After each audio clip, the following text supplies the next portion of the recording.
আমাদের কাছে get ready with me আবার একটা ভিডিও নিয়ে চলে এসেছি। আজকে শাড়ি পরে ভিডিও দিচ্ছি। অনেক কারো রিকোয়েস্ট ছিল যে দিদি ডাবিং দিয়ে শাড়ি পরে ভিডিও দাও, তো তার জন্য আমি তোমাদের জন্য এই ভিডিওটা শেয়ার করছি। আর যারা যারা রিকোয়েস্ট করেছিলে তারা কিন্তু অবশ্যই কমেন্ট করো এবার কিভাবে ভিডিও দেব।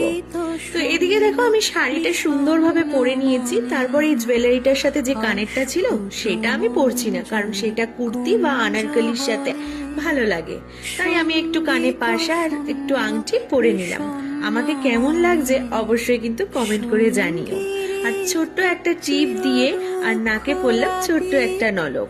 তো ফুলটা কেন বাদ যাবে বলো তো, তাই ফুলটাও একটু পরে নিলাম, দিয়ে আমার সম্পূর্ণ সাজ কমপ্লিট করলাম। তো আমাকে কেমন লাগছে অবশ্যই কমেন্ট করো। আমার কিন্তু শাড়ি পরে ভিডিও দিয়ে তোমাদের রিকোয়েস্ট রাখতে খুব ভালো লাগে। তো আজকের মতো টাটা, সবার সাথে দেখা হচ্ছে নেক্সট ভিডিওতে।